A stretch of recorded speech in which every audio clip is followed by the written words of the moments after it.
तो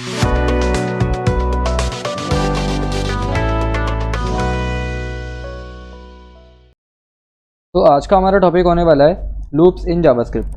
जावास्क्रिप्ट में लूप्स क्या होता है ये हम लोग देखने वाले हैं।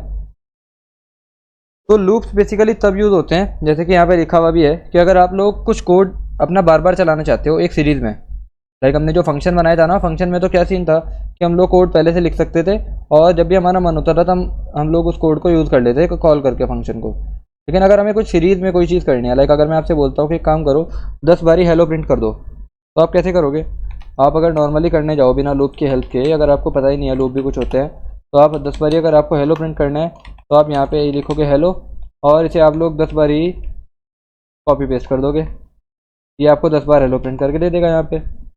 ठीक है, समझ आ गई हमें बात? लेकिन मज़ा नहीं आया। अगर हमें प्रोग्रामिंग में इतनी मेहनत करनी पड़े कि इतना सिंपल सा काम यही हमें बार बार करना पड़ रहा है, तो फिर प्रोग्रामिंग किस काम की? तो यहाँ पे हमारे काम आते हैं लूप्स। देखो यहाँ पे हमारे पास मेनली दो टाइप के लूप्स होते हैं, एक होता है आपका फॉर लूप और एक होता है आपका वाइल लूप। और थोड़े और टाइप के आपके पास लूप्स हैं, लेकिन वो इन्हीं के ही मॉडिफाइड वर्जन है। Like for in, for each, for of, ये सब लूप आपके पास जो है ना, ये सब फॉर लूप के ही वेरिएंट है। बेस आपके पास फॉर लूप और वाइल लूप ही होते हैं।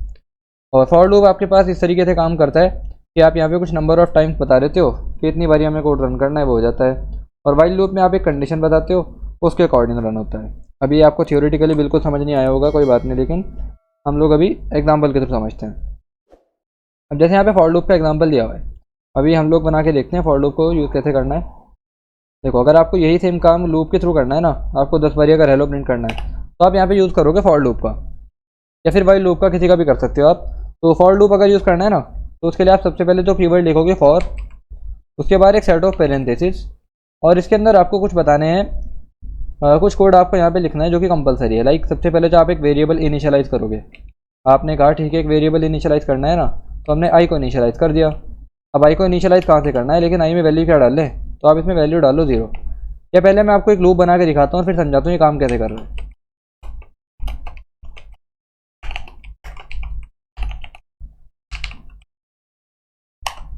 देखो चलो लूप से पहले मैं एक और चीज़ पहले आपको बता देता हूँ कि आप कंफ्यूज हो जाओगे नहीं तो। अगर आपके आई में वैल्यू है 10 और आप चाहते हो कि मैं आई की वैल्यू को ना 10 की जगह 11 करना चाहता हूँ, तो आपके पास इसके दो तरीके हैं। या तो आप ये कर दो आई इक्वल्स टू 11, लेकिन अगर मैं आपसे कहूँ कि आई में जो भी वैल्यू थी ना उसे एक इंक्रीज़ कर दो, अगर आपको पता ही नहीं है कि आई में 10 है वैल्यू, बस मैं आपसे कहता हूँ कि आई में जो भी वैल्यू है उसे एक इंक्रीज़ कर दो, तो कैसे करोगे? वहाँ पे तो आप ऐसे नहीं कर सकते, 11 नहीं कर सकते, क्योंकि हो सकता है वहाँ पे 12 हो पहले से ही, तो उस केस में गलत हो जाएगा। तो आपके पास फिर क्या तरीका रहता है कि आप यहाँ पे कुछ इस तरीके से लिखो कि I equals to I plus 1। ठीक है, एक तो ये तरीका है कि आई की जो भी वैल्यू है उसमें 1 ऐड करो और वापस आई में ही डाल दो। और एक और तरीका है, प्रोग्रामिंग लैंग्वेज में इसे लिखने का एक शॉर्टकट भी है। अगर मैं आपसे कहता हूँ कि चले 1 से नहीं, आप एक काम करो 5 से इंक्रीज़ कर दो, उसमें 5 ऐड कर दो, तो आप ऐसे करोगे। शॉर्टकट के थ्रू आप इसे ऐसे कर सकते हो, आई प्लस इक्वल्स टू 5। इसका भी मतलब यही होता है कि आई में 5 ऐड करो और वापस उसे आई में ही डाल दो। तो अगर आई में 10 था तो यहाँ पे 15 हो जाएगा वो। ठीक है, और अगर आपको सिर्फ 5 नहीं करना है, अगर आपको सिर्फ 1 करना है ना, तो उसके लिए हमारे पास होता है ये वाला प्रोसेसर, इसे बेसिकली पोस्ट इंक्रीमेंट बोलते हैं। और इसका मतलब ये है कि आई की वैल्यू को हमें यूज़ करना है और फिर बाद में उसे इंक्रीज़ कर देना है। और अभी आपको ज़्यादा कंफ्यूज होने की ज़रूरत नहीं है, कि बेसिकली आई की वैल्यू को 10 से 11 कर देगा, इतना आप लोग समझ लो अभी। तो यहाँ पे हमने अभी कोड लिखा है इतना, और इसके बाद मैं लिखता हूँ यहाँ पे लॉग हेलो। ये जो हमने पहले हेलो ही लिखा था, इस बार भी हेलो यूज़ कर रहे हैं। तो अभी ये लूप काम कैसे कर रहा है? देखो ये लूप काम कुछ ऐसे करता है कि सबसे पहले आपने यहाँ पे ये बताया ना कि आई इक्वल्स टू 0 से स्टार्ट करना है, तो आपने अपने लूप को ये बताया कि हमें आई इक्वल्स टू 0 से स्टार्ट करना है। ठीक है, लूप को आ गई बात समझ में। उसके बाद आपने कहा कि आई हमारा लेस देन 10 रहना चाहिए। अगर 0 से स्टार्ट हुआ है ना, तो हम लोग 0 को बढ़ाने वाले हैं। बेसिकली आप लोग अभी नेक्स्ट स्टेप में समझोगे कि हम 0 को पहले 1 करेंगे, 2 करेंगे, 3 करेंगे। तो हमने यहाँ पे बोला है कि 10 से ज़्यादा नहीं होना चाहिए वो, बल्कि वो 10 भी नहीं होना चाहिए, क्योंकि हमने 10 से लेस देन ही रखा है ना। लेस देन इक्वल्स टू अगर लगा देते तो वो 10 या तो 10 होना चाहिए या 10 से कम होना चाहिए, बस ये वाली कंडीशन के लिए काम करता फिर वो। पर हम लोग यहाँ पे इसे लेस देन ही रखने वाले हैं। और नेक्स्ट हमने बताया कि इसे इंक्रीज़ कैसे करना है, तो हमने यहाँ पे बताया कि आई प्लस प्लस हम लोग करना चाहते हैं। तो अब ये काम कैसे करेगा ना, सबसे पहले ये लूप एक बार ही चलेगा, आई की वैल्यू 0 हो जाएगी। ठीक है, ये कंडीशन ट्रू हो जाएगी, क्योंकि 0 तो लेस देन 10 है ना, ये कंडीशन ट्रू हो जाएगी। उसके बाद ये वाला कोड रन होएगा, फिर आपकी आई की वैल्यू को 1 बढ़ा देंगे। क्योंकि हमने यहाँ पे आई प्लस प्लस लिखा हुआ है ना, तो आई की वैल्यू को 0 से बढ़ा के क्या कर देंगे 1, तो 1 भी हमारा लेस देन 10 है, और ये फिर ये वाला कोड फिर से रन हो जाएगा 1 के लिए। आई की वैल्यू को फिर से बढ़ा देंगे, 2 हो जाएगी इस बारी, तो 2 भी लेस देन 10 है, ये वाला कोड फिर से रन हो जाएगा। तो ऐसे ही चलते चलते आई की वैल्यू बढ़ती रहेगी और ये कोड चलता रहेगा। जब आई की वैल्यू 9 हो जाएगी ना, तो ये वाला कोड चल जाएगा। उसके बाद 9 को बढ़ा के 10 कर देंगे, पर ये वाली कंडीशन वहाँ पे फॉल्स हो जाएगी, क्योंकि 10 लेस देन 10 नहीं होता है, 10 इक्वल टू 10 होता है। तो ये वाली कंडीशन फॉल्स हो जाएगी और ये वाला लूप वहीं पे ब्रेक हो जाएगा, ये लूप खत्म हो जाएगा। तो कितनी बारी चलेगा ये लूप? हमने 0 से स्टार्ट किया है ना, और 9 तक जाएगा ये, तो 0 से 9 तक ये टोटल 10 टाइम्स चलेगा।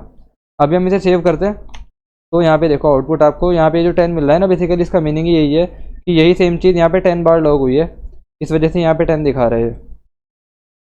तो हम लोग क्या कर सकते हैं ना, यहाँ पे अगर आपको देखना ही है हर एक इटरेशन को, तो आप यहाँ पे हेलो के साथ ऐड कर दो।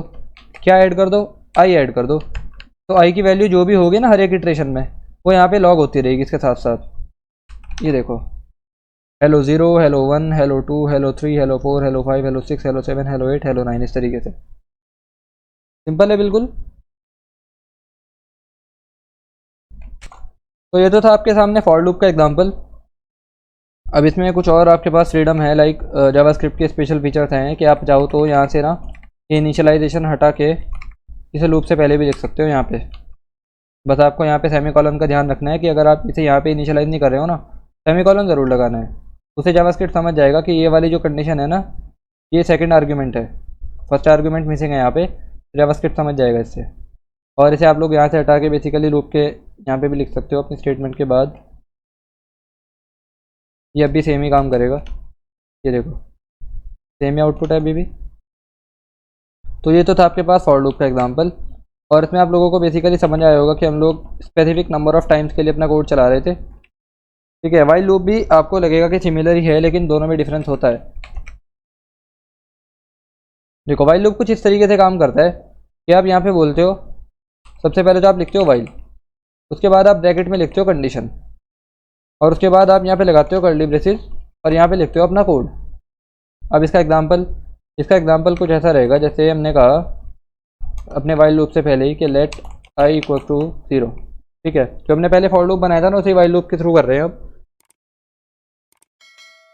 और आपने कहा कंडीशन क्या रखनी है हमें, तो हमें रखना है आई लेस देन 10।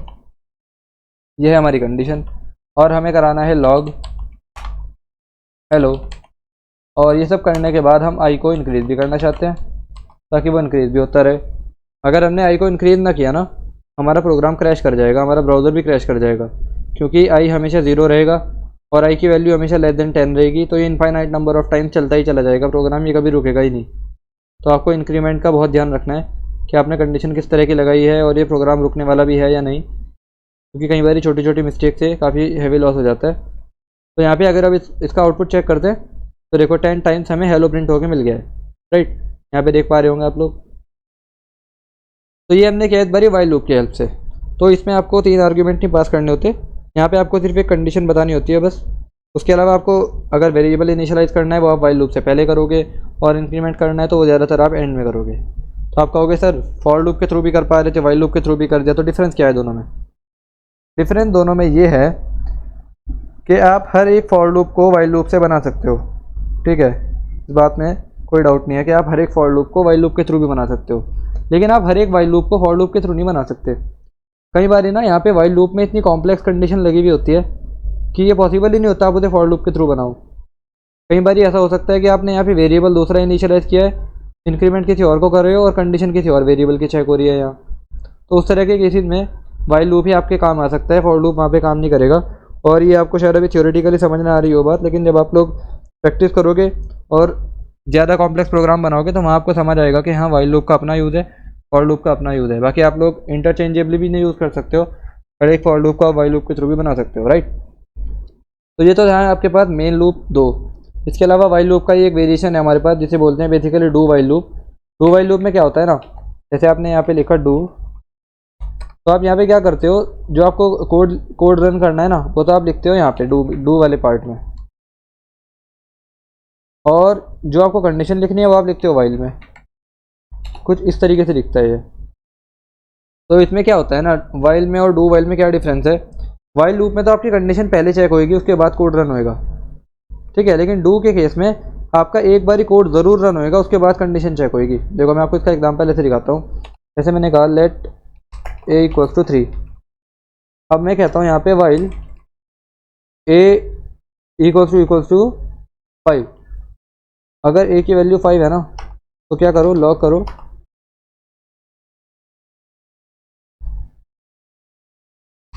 हेलो। अगर ए की वैल्यू 5 है तो ये लॉग करो। तो अब ये कंडीशन तो फॉल्स हो गई यहीं पे, क्योंकि ए की वैल्यू तो 5 ही नहीं है। तो एक बार भी हेलो लॉग होएगा ही नहीं कभी भी। ये देखो नहीं हुआ ना। लेकिन डू वाइल के केस में क्या होता है, अगर आपने इसे डू वाइल से किया होता तो उसके केस में आपका कोड रन होता पहले, कंडीशन चेक होती बाद में। तो आपने अगर यहाँ पे कर दिया लॉग हेलो और कंडीशन लिखी आपने यहाँ पे, तो अभी सेव करेंगे ना, देखो लॉग हो गया हेलो, जबकि हमारी कंडीशन फॉल्स है। क्योंकि हुआ ये होगा, पहले ये वाला कोड रन होगा, फिर कंडीशन चेक होगी। अगर कंडीशन फॉल्स हो गई तो ये कोड दोबारा रन नहीं होगा। एक बार ही रन हो गया बस, दोबारा रन नहीं होएगा। तो कुछ इस तरीके से ये काम करता है। तो फॉर लूप के और भी वेरिएशन थे, वो आप लोग डॉक्यूमेंटेशन से पढ़ के खुद से भी ट्राई कर सकते हो। और फॉर लूप आपका बेसिकली सबसे ज़्यादा जो आप यूज़ करोगे ना, तो आप लोग यूज़ करोगे एक एरे के एलिमेंट्स को एक्सेस करने के लिए। लाइक मैं आपसे बोलता हूँ कि मान लो हमारे पास एक एरे है और एरे में कुछ एलिमेंट्स हैं, ठीक है। एप्पल है वहाँ पे, या फिर मैंगो है इसके अलावा, और वहाँ पे स्ट्रॉबेरी है, और उसके अलावा हमारे पास है आई डोंट नो, अभी तो फ्रूट्स भी ध्यान नहीं आ रहे मुझे, बनाना रख देते हैं। और उसके अलावा टोमेटो भी एक फ्रूट है, ठीक है। तो इस टाइप का कुछ एरे है हमारे पास। तो अगर मैं आपसे कहता हूँ कि हर एक एलिमेंट को प्रिंट करो, एरे के हर एक एलिमेंट को प्रिंट करो, तो अब ये चीज़ तो बिल्कुल भी फिजिबल नहीं रहेगी कि आप हर एक एलिमेंट को ऐसे प्रिंट करो फ्रूट्स, और यहाँ पे आप लिखो 0, और उसके बाद आप इसे कॉपी पेस्ट करके यहाँ पे आपको 1, उसके बाद आपको यहाँ पे 2, और उसके बाद को आप 3, उसके बाद को 4, ठीक है। आप कहोगे सर कर दिए मैंने सारे एलिमेंट प्रिंट। लेकिन मैं कहूँ अगर आपसे कि मान लो एक एरे है जिसमें हमें ये नहीं पता कितने एलिमेंट्स हैं, कितने भी हो सकते हैं, 1000 2000 कितने भी हो सकते हैं, तो आप 1000 टाइम लिखने बैठोगे ये सब, बिल्कुल भी अच्छा आइडिया नहीं है। तो उस केस में क्या करोगे, वहाँ पे आप यूज़ करोगे लूप्स का। तो इसे लूप्स के थ्रू अगर आपको करना है ना, तो आप क्या करोगे, एक फॉर लूप चलाओ। और फॉर लूप में आप कहो कि हम एक वेरिएबल इनिशियलाइज करना चाहते हैं। इंडेक्स बेसिकली 0 से स्टार्ट होता है ना, तो आप कहोगे हम इंडेक्स को 0 से स्टार्ट करते हैं, ठीक है। आपने कहा लेट इंडेक्स इक्वल टू 0। अब कंडीशन क्या होने वाली है, कंडीशन ये होने वाली है कि हमारा जो इंडेक्स होने वाला है ना, वो किससे छोटा रहना चाहिए, वो रहना चाहिए हमारा एरे की लेंथ से छोटा ही रहना चाहिए। फ्रूट्स डॉट लेंथ से छोटा ही रहना चाहिए इंडेक्स को। अगर वो इससे ज़्यादा हो जाता है तो हमें एरर मिल जाएगा, वो ये कहेगा कि आप लोग एरे से ज़्यादा का इंडेक्स पास कर रहे हो उसमें।